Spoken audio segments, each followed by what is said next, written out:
قرآن قرآن قرآن آسان درس قرآن۔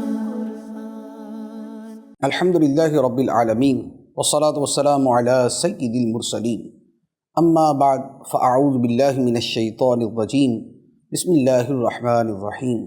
الصلاة والسلام علیک یا رسول اللہ وعلی آلک واصحابک یا حبیب اللہ، الصلاة والسلام علیک یا نبی اللہ وعلی آلک واصحابک یا نور اللہ۔ سلسلہ ہے آسان درس قرآن۔ آج سورۃ البقرہ کی آیت نمبر 102 سے قرآن مجید کا درس سنیں گے۔ بنی اسرائیل کے بہت سے واقعات بیان ہو رہے ہیں، اور اسی ضمن میں ایک ان کی تاریخ کا بڑا اہم واقعہ جو حضرت سلیمان علیہ السلام کے دور حکومت میں پیش آیا ہے۔ اور اس زمانے میں بنی اسرائیل نے جادو سیکھا اور پھر جادو ٹونے کے کاموں میں پڑ گئے۔ اس کے علاوہ بھی جو اس طرح کے علوم تھے کہ جن کے ذریعے دوسروں کو ضرر پہنچایا جائے اسے سیکھنے لگے۔ آیات مبارکہ میں اسی کا بیان ہے، اور یہاں پر حضرت سلیمان علیہ السلام پر جو بنی اسرائیل نے ایک تہمت لگائی تھی، سلیمان علیہ السلام کی جو عظیم سلطنت تھی کہ جنات ان کے تابع تھے اور پرندے اور جانور بھی ان کے ماتحت تھے، تو یہ سارا کچھ سلیمان علیہ السلام جادو کے زور پہ کیا کرتے تھے۔ تو یہ معاذ اللہ حضرت سلیمان علیہ السلام پر جادو کا ایک الزام تھا، اور یہ ایک اعتبار سے کفر کا الزام تھا۔ تو اللہ تعالیٰ نے اس کی براءت کا یہاں پر بیان فرمایا۔ ارشاد ہوتا ہے بسم اللہ الرحمن الرحیم، وَاتَّبَعُوا مَا تَتْلُو الشَّيَاطِينُ عَلَى مُلْكِ سُلَيْمَانَ وَمَا كَفَرَ سُلَيْمَانُ وَلَكِنَّ الشَّيَاطِينَ كَفَرُوا يُعَلِّمُونَ النَّاسَ السِّحْرَ وَمَا أُنزِلَ عَلَى الْمَلَكَيْنِ بِبَابِلَ هَارُوتَ وَمَارُوتَ وَمَا يُعَلِّمَانِ مِنْ أَحَدٍ حَتَّى يَقُولَا إِنَّمَا نَحْنُ فِتْنَةٌ فَلَا تَكْفُرْ فَيَتَعَلَّمُونَ مِنْهُمَا مَا يُفَرِّقُونَ بِهِ بَيْنَ الْمَرْءِ وَزَوْجِهِ وَمَا هُمْ بِضَارِّينَ بِهِ مِنْ أَحَدٍ إِلَّا بِإِذْنِ اللَّهِ وَيَتَعَلَّمُونَ مَا يَضُرُّهُمْ وَلَا يَنفَعُهُمْ وَلَقَدْ عَلِمُوا لَمَنِ اشْتَرَاهُ مَا لَهُ فِي الْآخِرَةِ مِنْ خَلَاقٍ وَلَبِئْسَ مَا شَرَوْا بِهِ أَنفُسَهُمْ لَوْ كَانُوا يَعْلَمُونَ۔ اور یہ بنی اسرائیل سلیمان کے عہد حکومت میں اس جادو کے پیچھے پڑ گئے جو شیاطین پڑا کرتے تھے، اور سلیمان نے کفر نہیں کیا بلکہ شیطان کافر ہوئے جو لوگوں کو جادو سکھاتے تھے۔ اور یہ بنی اسرائیل تو اس جادو کے پیچھے بھی پڑ گئے تھے جو بابل شہر میں دو فرشتوں ہاروت اور ماروت پر اتارا گیا تھا، اور وہ دونوں فرشتے کسی کو کچھ نہ سکھاتے جب تک یہ نہ کہہ لیتے کہ ہم تو صرف لوگوں کا امتحان ہیں، تو اے لوگو تم اپنا ایمان ضائع نہ کرو۔ وہ لوگ ان فرشتوں سے ایسا جادو سیکھتے جس کے ذریعے مرد اور اس کی بیوی میں جدائی ڈال دیں، حالانکہ وہ اس کے ذریعے کسی کو اللہ کے حکم کے بغیر کوئی نقصان نہیں پہنچا سکتے تھے۔ اور یہ لوگ ایسی چیز سیکھتے تھے جو انہیں نقصان دے اور انہیں نفع نہ دے، اور یقیناً انہیں معلوم ہے کہ جس نے یہ سودا لیا ہے آخرت میں اس کا کچھ حصہ نہیں، اور انہوں نے اپنی جانوں کا کتنا برا سودا کیا۔ کیا ہی اچھا ہوتا اگر یہ جانتے۔ یہ ایک پوری تاریخ کا بیان ہے بنی اسرائیل کے حوالے سے۔ واقعہ کچھ اس طرح ہے کہ حضرت سلیمان علیہ السلام کے زمانے میں بنی اسرائیل جادو سیکھنے میں لگ گئے، اور جادو سیکھنے میں ایسے پڑے کہ بس جو جادو ہاتھ آیا اسے سیکھتے، اور اس سے جو نقصان دہ کام ہے وہ کرتے۔ پھر اللہ تعالیٰ نے دو فرشتے اتارے ہاروت اور ماروت نام کے ان لوگوں کی آزمائش کے لیے کہ وہ ان کو جادو سکھائیں اگر یہ ان سے پوچھیں، اگر یہ ان سے سیکھنا چاہیں۔ لیکن یہ فرشتے کیا کرتے تھے کہ جادو سکھا تو دیتے کہ اللہ تعالیٰ کی طرف سے ایک امتحان کی صورت تھی، تو لہذا فرشتے سکھا دیتے، لیکن ساتھ میں فرشتے ان کو یہ بول دیتے کہ دیکھو ہم تمہارے لیے امتحان بن کے آئے ہیں، ہم تمہیں یہ جو سکھا رہے ہیں اس کا مطلب یہ نہیں کہ یہ جائز ہے، ہم امتحان کے طور پہ سکھا رہے ہیں تاکہ دیکھا جائے کہ کون خدا کے حکم پہ عمل پیرا رہتا ہے اور کون یہ جادو کی طاقت آنے کے بعد گمراہی اور ظلم کی طرف چلا جاتا ہے۔ تو فرشتے جو ہے بڑا واضح طور پہ یہ سمجھا دیتے تھے اور ساتھ میں فرماتے کہ تم کفر نہ کرنا۔ مراد یہ کہ جادو کے اندر بہت سی ایسی صورتیں ہیں جو کفر ہوتی ہیں، شیطان سے مدد مانگنا، بتوں سے مدد مانگنا، یا جو ہے بتوں کو سجدہ کرنا، شیطان کو سجدہ کرنا، اس طرح کی بہت سی کفریات بھی جادو میں ہوتی، سب میں نہیں ہوتی لیکن بہت سے جادوؤں میں ہوتی۔ تو یہ فرماتے کہ تم کفر نہ کرنا، یعنی کہ جادو میں ایسا نہ پڑنا۔ لیکن بہرحال اس قوم نے جو کیا وہ یہی کیا کہ جادو سیکھا، اور اس جادو کے ذریعے جو بہت بڑا کام کیا وہ یہ تھا کہ گھروں میں لڑائیاں ڈلوا دی، میاں بیوی کے درمیان طلاق کروا دی، ان میں جھگڑے پیدا کر دیے، کیونکہ شر انگیزی اور بڑے فتنے کا جو بہت بڑا ذریعہ ہوتا ہے وہ گھروں کا فساد ہے۔ گھروں میں فساد ہو جائے اس کے بعد امن چین سکون نام کی چیز ہی کوئی نہیں، نہ عبادت ہو سکتی ہے، نہ کوئی دین کا کام ہو سکتا ہے۔ گھروں میں فساد ڈال دیا، اس کے بعد سارے معاملے چوپٹ۔ تو یہ بنی اسرائیل کے لوگ جو ہے یہ اس طرح کیا کرتے تھے۔ اچھا، پھر اس کے ساتھ ایک بات یہ بھی تھی کہ یہ الزام لگایا انہوں نے حضرت سلیمان علیہ السلام کے بعد، کیونکہ حضرت سلیمان علیہ السلام نے ان لوگوں کی ساری کتابیں جو ہیں وہ ضبط کر کے وہ اپنے تخت کے نیچے آپ نے دفن کر دی تھی۔ لیکن جب سلیمان علیہ السلام کا وصال ہوا تو آپ کے وصال کے بعد شیطانوں نے وہ کتابیں نکالی اور لوگوں میں تقسیم کر کے کہا کہ یہی تو کتابیں تھیں جن کے زور پہ سلیمان علیہ السلام ساری حکومت کرتے تھے۔ تو گویا سلیمان علیہ السلام جادو کے زور پہ حکومت کرتے تھے۔ تو اب اس کے بعد ان لوگوں میں یہ معروف ہو گیا کہ سلیمان علیہ السلام معاذ اللہ جادوگر تھے اور جادو کے زور پہ ان کی یہ سلطنت قائم تھی۔ تو یہ ان کا الزام تھا، تو اللہ تعالیٰ نے اس کا یہاں پر ازالہ فرمایا اور اس کا رد کیا، فرمایا وما کفر سلیمان، سلیمان نے کفر نہیں کیا، کہ جس میں یہ جادو کے اندر یہ الزام لگا رہے انہوں نے ایسا کچھ نہیں کیا۔ ہاں شیاطین تھے جو لوگوں کو جادو سکھایا کرتے تھے، تو یہ شیطانوں کا کام تھا اور وہ فاسقوں فاجروں کو جو ہے وہ جادو سکھایا کرتے تھے۔ اچھا، دوسری طرف جو بنی اسرائیل کا یہ جادو سیکھنا اور پھر ہاروت ماروت والا جادو سیکھنا ہے، اس کے ضمن میں ایک اور بات کہ ہاروت ماروت کے حوالے سے بہت سی جو ہے وہ باتیں کتابوں میں بھی لکھی ہیں، لوگ بیان بھی کرتے ہیں، لیکن ان باتوں کا اکثر حصہ غلط ہے۔ یعنی کہتے یہ ہیں کہ یہ فرشتے تھے، زمین پہ آئے، آ کے انہوں نے شراب پی، کسی بچے کو قتل کر دیا، کسی عورت سے انہوں نے بدکاری کی اور یہ مسخ کر دیے گئے اور کنویں میں الٹے لٹکا دیے گئے۔ اس طرح کی چیزیں کتابوں میں بھی لکھی ہیں اور لوگ بیان بھی کرتے ہیں، لیکن یہ سب غلط ہیں، یہ سب باطل ہیں، ان کا شرعی اعتبار سے ثبوت نہیں ہے۔ ہمارا عقیدہ بڑا واضح ہے، اہل سنت کا عقیدہ، کہ فرشتے معصوم ہوتے ہیں۔ اللہ تعالیٰ نے ان کو فرمایا علی الملکین، دو فرشتوں پر، اور فرشتے کیا ہوتے ہیں؟ اللہ تعالیٰ فرماتا ہے کہ فرشتے لا یعصون اللہ، اللہ کی نافرمانی نہیں کرتے، وَيَفْعَلُونَ مَا يُؤْمَرُونَ، اور یہ وہی کرتے ہیں جس کا انہیں حکم دیا جاتا ہے۔ تو لہذا فرشتے اللہ کی نافرمانی نہیں کرتے، تو یہ شراب پینا، قتل کرنا، بدکاری میں پڑنا، یہ ساری چیزیں یہ فرشتوں سے نہیں ہوئی، نہ ان کے ساتھ ہوئی ہیں۔ تو یہ عقیدہ جو ہے اس اعتبار سے واضح کر لینا چاہیے۔ اچھا، اس کے بعد اللہ تعالیٰ نے ان بنی اسرائیل کے بارے میں فرمایا کہ یہ جو جادو کے ذریعے میاں بیوی میں تفریق اور دیگر کام کرتے تھے، یہ سارے نقصان کے کام تھے، نفع کے نہیں تھے، اور ان لوگوں کی جو ہے وہ ذہنی خرابی یہ تھی کہ انہوں نے جو شے سیکھی اسے اچھے کام میں استعمال نہیں کیا، اسے برے کام میں استعمال کیا۔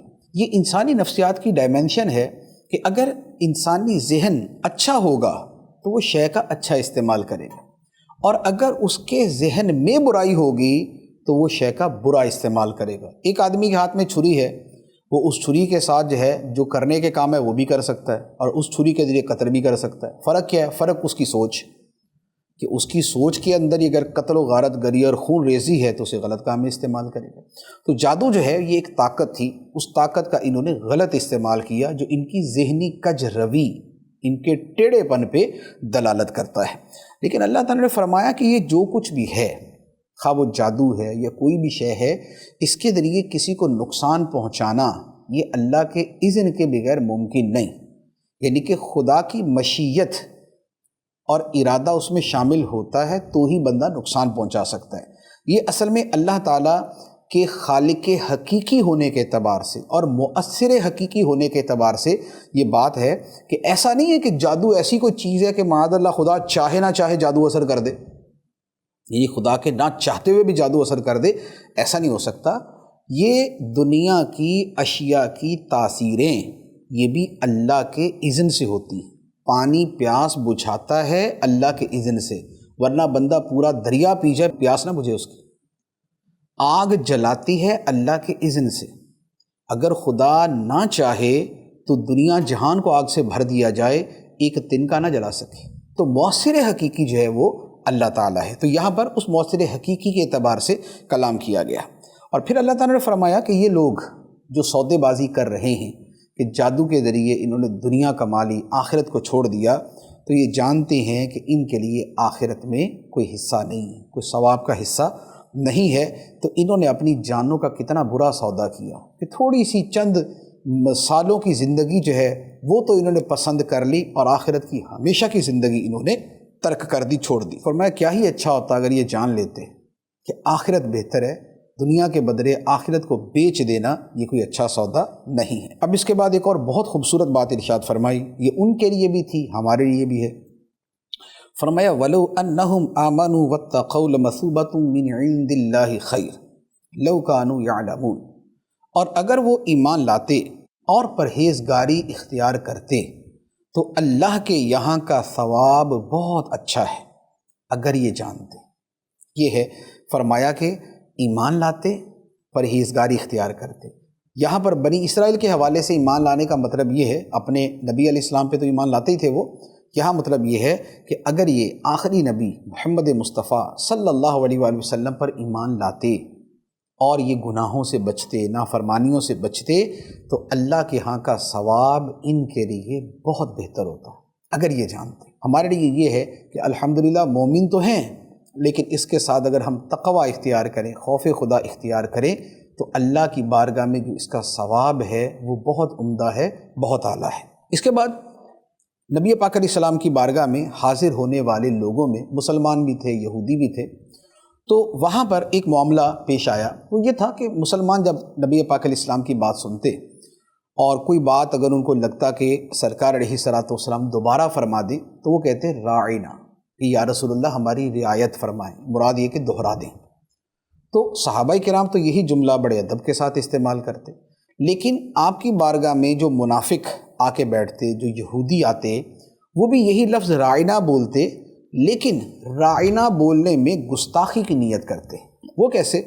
وہ یہ ہے کہ راعینا کو تھوڑا سا کھینچ کے اگر پڑھا جائے نا راعینا، تو اس کا معنی گستاخی والا بن جاتا۔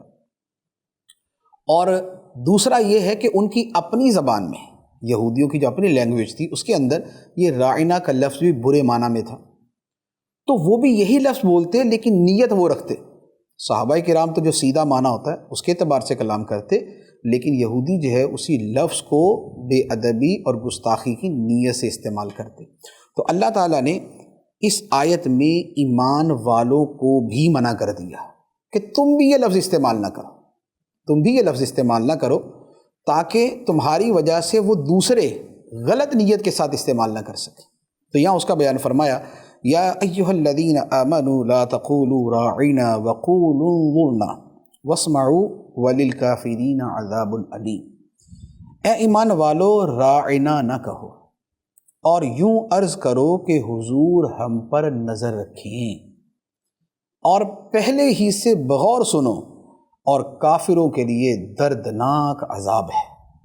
سبحان اللہ، نبی پاک صلی اللہ علیہ وآلہ وسلم کی عظمت، شان اور تعظیم اللہ تعالیٰ خود بیان فرماتا ہے۔ فرمایا کہ اے مسلمانوں تم بھی راعینا نہ کہو، کیونکہ دوسرے لوگ اس سے غلط معنی لیتے ہیں، تو لہذا تم بھی یہ لفظ چھوڑ دو تاکہ میرے حبیب علیہ الصلوۃ والسلام کی بے ادبی کا کسی کو موقع نہ ملے۔ تو صحابہ کرام پر بھی یہ لفظ منع کر دیا۔ اس سے یہ بھی پتہ چلا کہ کوئی ایسا لفظ کہ جس میں ادب اور بے ادبی دونوں معانی پائے جاتے ہوں وہ نبی پاک علیہ الصلوۃ والسلام کے لیے استعمال نہیں کر سکتے، کیونکہ سرکار کی ذات اتنی بلند ہے، آپ کی بارگاہ اتنی عالی شان ہے، آپ کا ادب اور آپ کی تعظیم اس قدر اہم ہے کہ اس میں ایک رتی برابر بھی رخصت کی صورت نہیں، اس میں بہر صورت ادب، تعظیم اور محبت کا پہلو اختیار کرنا ہوگا۔ اچھا، دوسری بات فرمائی کہ کیا کہو، انظرنا، حضور ہم پہ نظر رکھیں۔ سبحان اللہ، اللہ تعالیٰ فرماتا ہے کہ اے صحابہ تم یہ کہا کرو، مسلمانوں سے فرمایا تم یہ کہا کرو۔ سبحان اللہ، ہم بھی الحمدللہ اسی طور پہ کہتے ہیں یا رسول اللہ انظر حالنا، اے اللہ کے رسول ہمارے حال پہ نظر کیجیے۔ تو یہ ہمارے جو الفاظ ہوتے ہیں یہ اسی آیت مبارکہ سے ماخوذ ہیں۔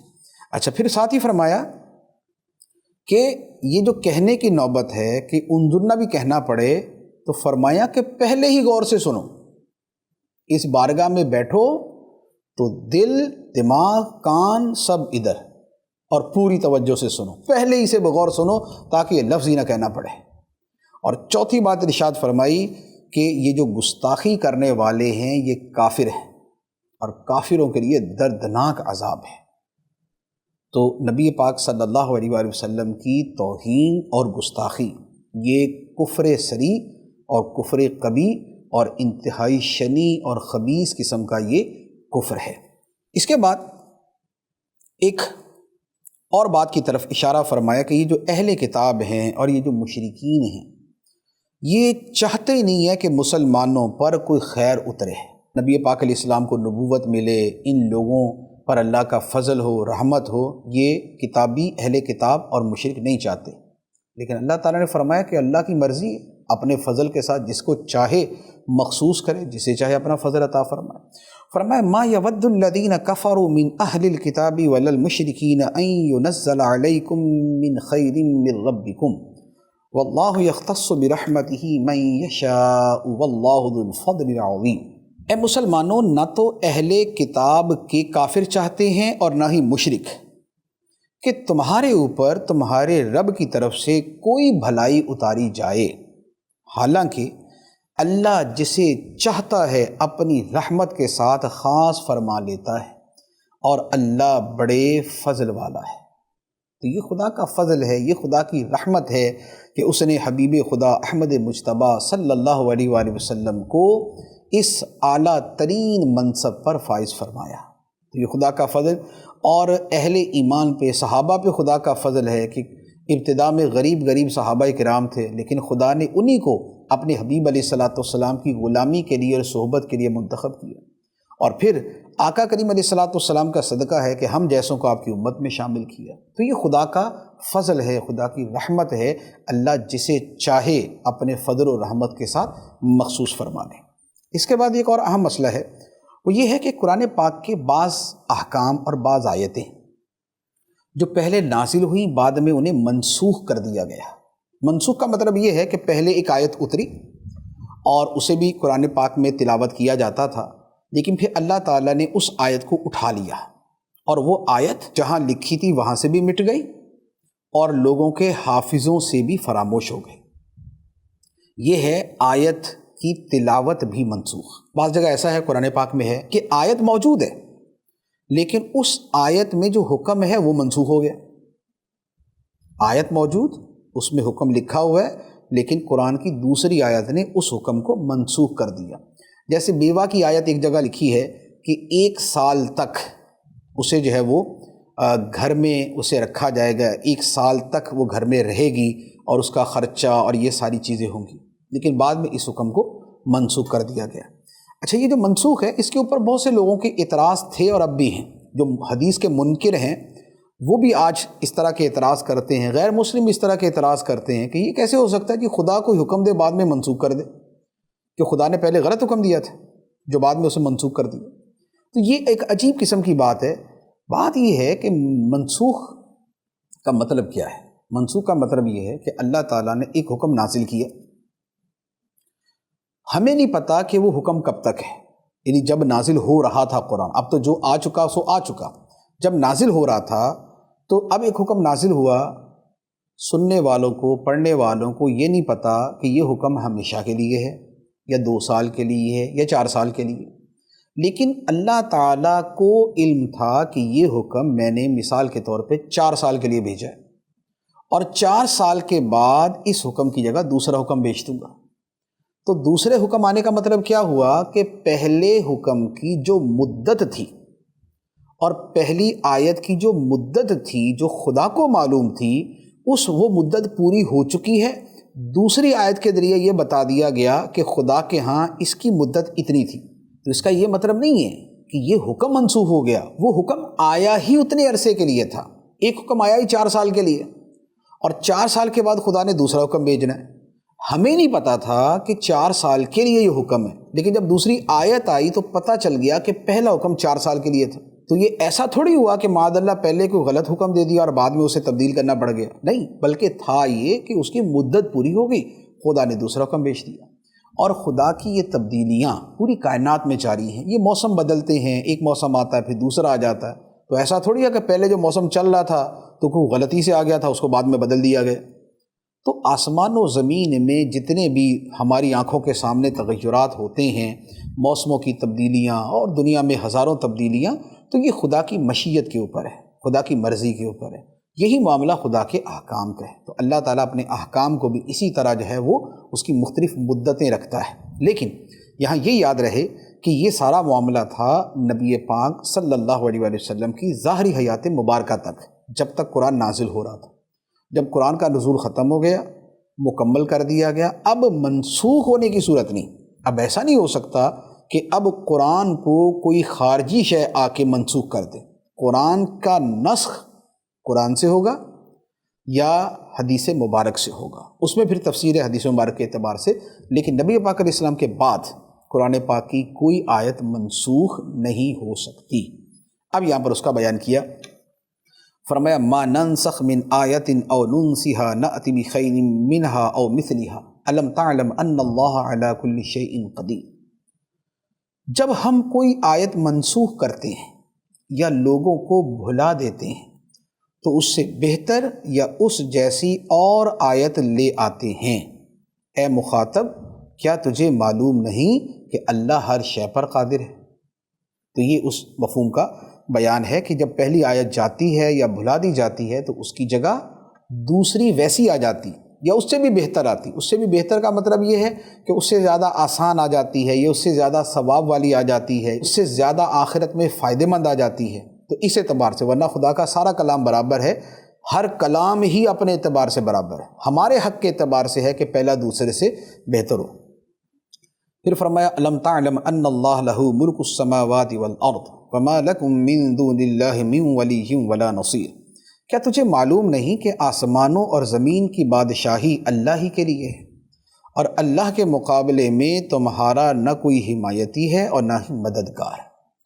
تو جیسے بادشاہ احکام جاری کرتا ہے تو کوئی حکم جاری کر کے مجبور نہیں ہو جاتا کہ دوسرا حکم نہ جاری کر سکیں، تو جیسے عام بادشاہ ایک مدت کے لیے حکم جاری کرتے ہیں پھر اس کے بعد دوسرا جاری کر دیتے ہیں، تو خدا تو مالک الملک ہے، وہ تو احکام الحاکمین ہے، تو لہذا وہ بھی اپنے اسی جو ہے وہ ارادے اور اختیار سے یہ معاملہ فرماتا ہے۔ اس کے بعد ایک اور بات ارشاد فرمایا ام تریدون ان تسألوا رسولکم کما سئل موسیٰ من قبل ومن یتبدل الکفر بالایمان فقد ضل سواء السبیل۔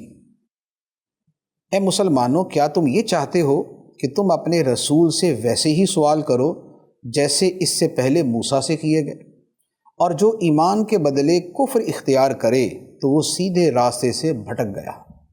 کچھ لوگوں نے نبی پاک علیہ السلام سے ایسے سوالات کیے جو نہیں کرنے چاہیے تھے، تو اللہ تعالیٰ نے فرمایا کہ اے لوگو، تم کیا اپنے نبی علیہ السلام سے ایسے سوال کرو گے کہ جیسے پہلے موسیٰ علیہ السلام سے کیے گئے؟ کیونکہ موسیٰ علیہ السلام کی قوم کے بڑے رنگ برنگے سوال ہوتے تھے، کبھی کچھ بول دیا، کبھی کچھ کہہ دیا، کبھی یہ ڈیمانڈ ہے، کبھی وہ ڈیمانڈ ہے۔ تو اللہ تعالیٰ نے مسلمانوں کو سمجھایا، صحابہ کرام کو فرمایا کہ تم اپنے رسول سے ایسے سوال نہ کرو جیسے پہلے موسیٰ علیہ السلام سے کیے گئے۔ یہ ان لوگوں کا عمل تھا اور یہ ان کی غلطی تھی، لہذا تم اس غلطی کا اعادہ نہ کرو۔ اس کے بعد فرمایا وَدَّ كَثِيرٌ مِّنْ أَهْلِ الْكِتَابِ لَوْ يَرُدُّونَكُم مِّن بَعْدِ إِيمَانِكُمْ كُفَّارًا حسدا من عند انفسهم من بعد ما تبين لهم الحق فاعفوا واصفحوا حتى يأتي اللہ بأمره ان اللہ علی کل شیء قدیر۔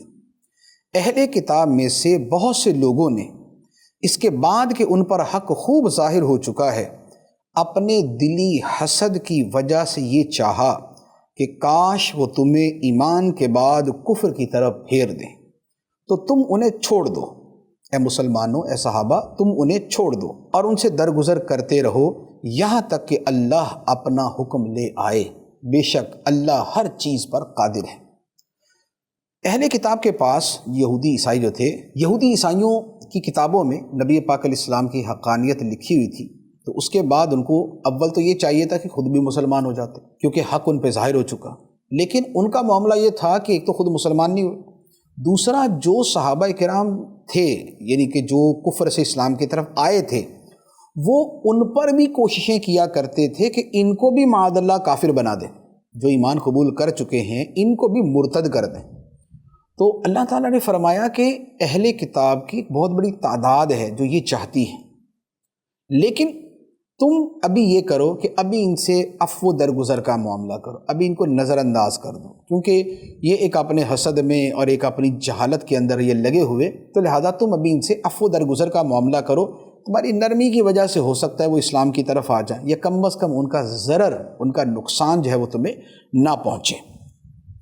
اب اس کے بعد فرمایا وَأَقِيمُوا الصَّلَاةَ وَآتُوا الزَّكَاةَ وَمَا تُقَدِّمُوا لِأَنفُسِكُم مِّن خَيْرٍ تَجِدُوهُ عِندَ اللَّهِ ان اللہ بما تعملون بصیر، اور نماز قائم رکھو اور زکوٰۃ دو، اور اپنی جانوں کے لیے جو بھلائی تم آگے بھیجو گے اسے اللہ کے یہاں پاؤ گے، بے شک اللہ تمہارے سب کام دیکھ رہا ہے۔ یہ مسلمانوں کو حکم ہے، نماز قائم کرو، زکوٰۃ دو، اور یہ یاد رکھو کہ جو بھی نیکی کرتے ہو قیامت کے دن خدا کے ہاں تمہیں مل جائے گی۔ تھوڑی نیکی کرو گے بڑا ثواب ملے گا، نیکی چھوٹی ہوگی خدا 10 گنا زیادہ عطا فرمائے گا، 70 گنا زیادہ عطا فرمائے گا۔ تو جو تم نیکی کرتے ہو یاد رکھو خدا کے ہاں بڑی شان کے ساتھ وہ تمہیں ملے گی، کیونکہ وہ تمہارے اعمال کو دیکھ رہا ہے۔ اب اس کے بعد یہودیوں کا اور عیسائیوں کا ایک دعویٰ تھا، وہ دعویٰ اور اس کا رد، دعویٰ اور اس کا رد دونوں ہی آیت سے ظاہر ہیں۔ فرمایا وَقَالُوا لَن يَدْخُلَ الْجَنَّةَ إِلَّا مَنْ كَانَ هُودًا أَوْ نَصَارَىٰ تِلْكَ أَمَانِيُّهُمْ قُلْ هَاتُوا بُرْهَانَكُمْ إِن كُنتُمْ صَادِقِينَ۔ اور اہل کتاب نے کہا ہرگز جنت میں داخل نہ ہوگا مگر وہی جو یہودی ہو یا عیسائی، یہ ان کی من گھڑت تمنائیں ہیں، تم فرما دو اگر تم سچے ہو تو اپنی دلیل لاؤ۔ یہ ان کا ایک مشہور دعویٰ ہے جو ہمیشہ سے چلتا آ رہا تھا۔ یہودی کہتے تھے جنت میں تو ہم نہیں جانا، عیسائی کہتے تھے جنت میں ہم نہیں جانا۔ اللہ تعالیٰ نے فرمایا کہ یہ من گھڑت تمنائیں ہیں، یہ بس اپنی خواب و خیال کے اندر یہ پالی ہوئی ہیں کہ ہم نے جنت میں جانا ہے۔ کوئی دلیل ہے اس کی؟ یہ دعویٰ کرتے ہو، دعوے کی دلیل چاہیے۔ کیا خدا نے تمہاری کتاب میں لکھا ہوا ہے یا تمہارے اوپر کوئی جدا گانا کوئی لکھا ہوا اتر آیا ہے؟ تو کوئی دلیل ہے؟ دلیل نہیں ہے، من گھڑت تمنائیں۔ خدا کا قانون کیا ہے؟ قانون اس سے جدا ہے۔ یہودی جنت میں جائے گا، عیسائی جنت میں جائے گا، فلاں جنت میں جائے گا، کون جائے گا؟ فرمایا خدا کا قانون یہ ہے۔ وہ کیا؟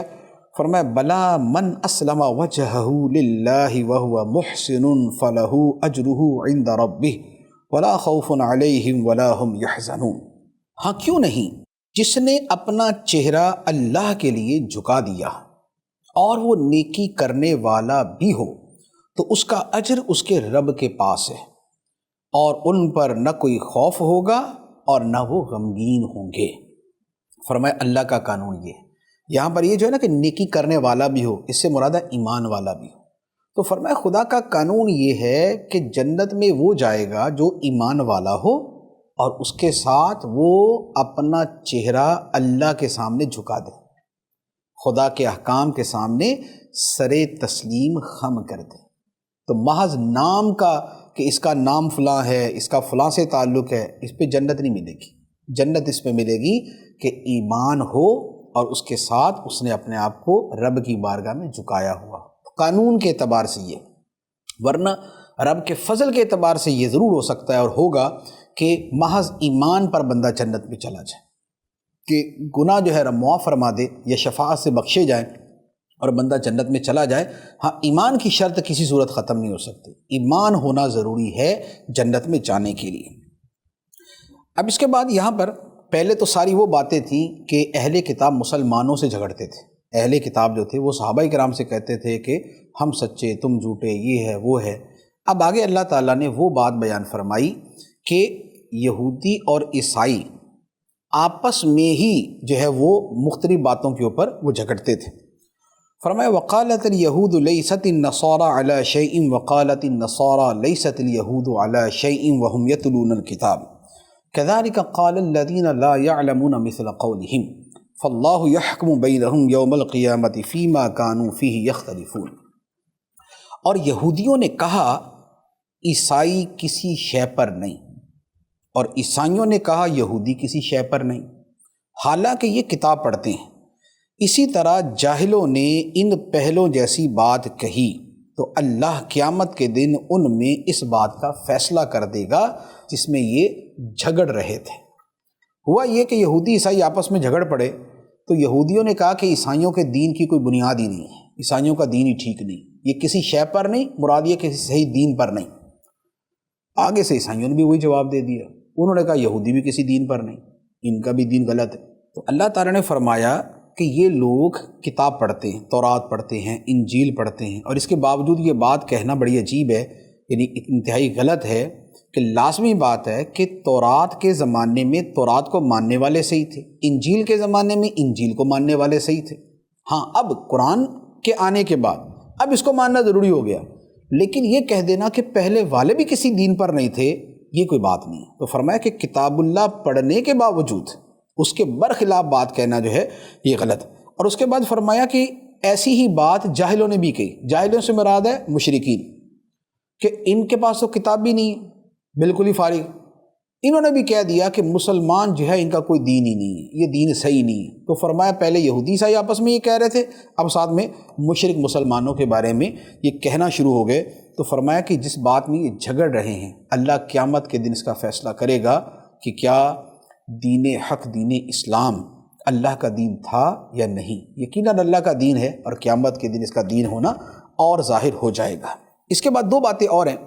ایک تو یہ ہوا کہ ایک زمانے میں یہودیوں کو مسجد اقصیٰ میں داخل ہونے سے ظلماً روکا گیا پچھلے زمانے میں، جیسے آج کے زمانے میں مسلمانوں کو مسجد اقصیٰ میں داخل ہونے سے ظلماً روکا جاتا ہے اور بہت کچھ کیا جاتا ہے۔ اچھا، اسی طرح مسجد حرام شریف میں مسلمانوں کو داخل ہونے سے مشرکین روکتے تھے۔ تو اللہ تعالیٰ نے فرمایا کہ اللہ کی مسجدوں میں داخل ہونے سے روکنا یہ سب سے بڑا ظلم ہے، اس کا بیان کیا۔ فرمایا وَمَنْ أَظْلَمُ مِمَّنْ مَنَعَ مَسَاجِدَ اللَّهِ أَنْ يُذْكَرَ فِيهَا اسْمُهُ وَسَعَىٰ فِي خَرَابِهَا أُولَٰئِكَ مَا كَانَ لَهُمْ أَنْ يَدْخُلُوهَا إِلَّا خَائِفِينَ لَهُمْ فِي الدُّنْيَا خِزْيٌ وَلَهُمْ فِي الْآخِرَةِ عَذَابٌ عَظِيمٌ۔ اور اس سے بڑھ کر ظالم کون ہوگا جو اللہ کی مسجدوں کو اس بات سے روکے کہ ان میں اللہ کا نام لیا جائے اور ان کو ویران کرنے کی کوشش کرے۔ ان لوگوں کے لیے مسجدوں میں داخل ہونا مناسب نہ تھا مگر ڈرتے ہوئے، ان کے لیے دنیا میں رسوائی ہے اور ان کے لیے آخرت میں بڑا عذاب ہے۔ تو یہ جو لوگ جنہوں نے مسجد اقصیٰ میں داخل ہونے سے روکا یا مسلمانوں کو مسجد حرام شریف میں داخل ہونے سے روکا، فرمایا کہ یہ سب سے بڑے ظالم ہیں، جو اللہ کی مسجدوں کو ویران کرنا چاہتے ہیں، جو اللہ کا نام وہاں پر لینا بند کرتے ہیں، یہ ظالم ہیں، ان کے لیے دنیا میں بھی رسوائی ہے اور آخرت میں بھی بڑا عذاب ہے۔ تو مسجدیں جو ہیں یہ اللہ کا گھر ہیں، ان کی تعمیر بڑی فضیلت والی چیز ہے۔ مسجدوں کی تعمیر کی عظمت یہ ہے کہ اول تو سارے نبیوں کی سنت ہے، دوسرا یہ ہے فرمایا کہ ایک پرندے کے گھونسلے جتنی بھی کوئی جو مسجد بنائے گا اللہ تعالیٰ جنت میں اس کے لیے گھر بنا دے گا۔ تو مسجدیں بنانے کا حکم ہے، نہ یہ ہے کہ مسجدوں کو ویران کیا جائے۔ کچھ لوگ ہیں کہ جن کی یہ بدبختی ہوتی ہے کہ وہ مسجدوں کی تعمیر اور مسجدوں کے بنانے اور اس کی آبادی میں رکاوٹ بنتے ہیں۔ اب وہ رکاوٹ کسی بھی اعتبار سے بنے تو یہ بڑا سنگین معاملہ ہے، یہ ظلم ہے اور بہت بڑا ظلم ہے۔ تو اپنے عمل کے اندر اس بات کو دیکھنا چاہیے۔ اس کے بعد فرمایا وَلِلَّهِ الْمَشْرِقُ وَالْمَغْرِبُ فَأَيْنَمَا تُوَلُّوا فَثَمَّ وَجْهُ اللَّهِ۔ ان اللہ واسع علیم، اور مشرق و مغرب سب اللہ ہی کا ہے، تو تم جدھر منہ کرو ادھر ہی اللہ کی رحمت تمہاری طرف متوجہ ہے، بے شک اللہ وسعت والا، علم والا ہے۔ اس آیت مبارکہ کے بیک گراؤنڈ میں ایک بات یہ ہے کہ اللہ تعالیٰ مسجد اقصیٰ کو قبلہ بنا دے یا مسجد حرام کو قبلہ بنا دے، جدھر بھی منہ کرو گے ادھر ہی اللہ کی رحمت، کہ خدا کا حکم وہاں کا ہے تو اللہ تعالیٰ کا جو فرمان ہے وہ بھی اسی اعتبار سے ہوگا۔ دوسرا یہ ہے اس آیت مبارکہ کے شان نزول میں کہ قبلہ تو متعین تھا، کہ اگر بیت المقدس تھا تو وہی تھا، اگر خانہ کعبہ تھا تو وہی تھا۔ ہوا یہ کہ ایک سفر کے دوران صحابہ کرام کسی ایسی جگہ گئے کہ جہاں یہ سمجھ نہیں آئی کہ اب قبلہ ہے کس طرف، تو ہر ایک نے اپنی اپنی سوچ سے نماز پڑھ لی۔ جس نے سوچا کہ ادھر قبلہ اس نے ادھر منہ کر لیا، جس نے سوچا ادھر قبلہ اس نے ادھر منہ کر لیا۔ اسے کہتے ہیں تحری کرنا۔ تحری کرنا یعنی سوچ بچار کرنا، غور کرنا۔ تو اب جب یہ سفر سے واپس آئے اور انہوں نے آ کے عرض کی کہ یا رسول اللہ، ہم نے نماز جو ہے ایک طرف منہ کر کے نہیں پڑھی، قبلے کا پتہ نہیں تھا، کسی نے ادھر پڑھ لی کسی نے ادھر پڑھ لی۔ اس پر یہ آیت مبارکہ نازل ہوئی کہ جب ایسا کوئی معاملہ ہو، ویسے تو خانہ کعبہ جیسی قبلہ تو ادھر ہی منہ کرنا ہے، لیکن اگر کہیں پتہ نہ چلے، جیسے آج بھی ہو سکتا ہے کہ ہم کسی ایسی جگہ ہوں کہ جہاں پر قبلے کا پتہ نہ چلے، تو فرمایا کہ پھر ایسی صورت میں سوچ بچار کر کے، تب اپنی غور کر کے جدھر منہ کر کے نماز پڑھ لو گے تمہارے حق میں قبلہ وہی ہوگا۔ تو کئی مرتبہ ایسا ہوتا بھی ہے، مجھے بھی یاد پڑتا ہے کہ ایک آدھ مرتبہ ایسا ہوا تھا کہ سفر کے اندر قبلے کا نہیں پتہ تھا، تو پھر اپنی طرف سے سوچ کے کہ ادھر قبلہ بنتا ہے تو ادھر منہ کر کے نماز پڑھ لی۔ ہاں وہاں بندہ بتانے والا موجود ہو تو پھر پوچھنا ضروری ہے، یہ نہیں ہے کہ بندہ موجود ہے بتانے والا پھر بھی جدھر منہ کیا کر کے نماز پڑھ لی، ایسا نہیں۔ اس کے بعد فرمایا وَقَالُوا اتَّخَذَ اللَّهُ وَلَدًا سُبْحَانَهُ بَل لَّهُ مَا فِي السَّمَاوَاتِ وَالْأَرْضِ كُلٌّ لَّهُ قَانِتُونَ، اور مشرکوں نے کہا اللہ نے اپنے لیے اولاد بنا رکھی ہے، وہ پاک ذات ہے، بلکہ جو کچھ آسمانوں اور زمین میں ہے سب اسی کی ملکیت میں ہے، سب اس کے حضور گردن جھکائے ہوئے ہیں۔ عیسائی کہتے تھے کہ حضرت عیسیٰ علیہ السلام اللہ کے بیٹے ہیں، اور جو مشرکین مکہ تھے ان میں سے بہت سے وہ تھے جو فرشتوں کو اللہ کی بیٹیاں کہتے تھے، معاذ اللہ۔ تو اللہ تعالیٰ نے اس کا رد کیا کہ یہ سارا آسمان و زمین میں جو کچھ ہے سب رب کی ملک ہے، اور اولاد جو ہوتی ہے وہ ماں باپ کی ملک نہیں ہوتی، جبکہ یہ ساری کائنات خدا کی ملک ہے، تو خدا اس سے پاک ہے کہ اس کی اولاد ہو۔ اس کے بعد اللہ تعالیٰ نے اپنی عظمت و شان بیان فرمائی، فرمایا بدیع السماوات والارض وَإِذَا قَضَىٰ أَمْرًا فَإِنَّمَا يَقُولُ لَهُ كُن فَيَكُونُ، وہ بغیر کسی سابقہ مثال کے آسمانوں اور زمین کو نیا پیدا کرنے والا ہے، اور جب وہ کسی کام کو وجود میں لانے کا فیصلہ فرماتا ہے تو اس سے صرف یہ فرماتا ہے کہ ہو جا، تو وہ فوراً ہو جاتا ہے۔ یہ ہے رب کی شان۔ آسمان و زمین اس نے ایسے بنائے کہ پہلے نہیں تھے کہ فلاں ماڈل موجود تھا تو اس ماڈل کو دیکھ کے آسمان بنا دیا، نہیں، خدا نے بغیر کسی نمونے کے، بغیر کسی ماڈل کے، بغیر کسی سابقہ مثال کے آسمان و زمین بنائے اپنے علم اور اپنی قدرت سے۔ اور فرمایا خدا کی شان یہ ہے کہ جب کسی کام کو کرنا ہو تو اس کے لیے کوئی بہت زیادہ کچھ کرنا نہیں پڑتا، خدا اس سے پاک ہے کہ اسے کسی شے کی احتیاج ہو، محتاجی ہو، اس کا اتنا فرما دینا کن ہو جا، اس کا یہ ارادہ جو ہے، ارادہ کن جو ہے یہ کافی ہے، اور اسی سے وہ شے ہو جاتی ہے۔ ہوتی اپنے اپنے وقت میں ہے، جتنے وقت میں خدا چاہتا ہے یہ کام ہو اتنے وقت میں ہو جاتا ہے۔ تو رب کی یہ عظمت و شان ہے۔ اللہ تبارک و تعالی ہمیں اپنی معرفت عطا فرمائے، عقیدوں کی اصلاح فرمائے، عقیدہ صحیحہ پر، عقیدہ اہل سنت پر استقامت عطا فرمائے، آمین بجاہ النبی الامین صلی اللہ علیہ وسلم۔ قرآن قرآن قرآن آسان درس قرآن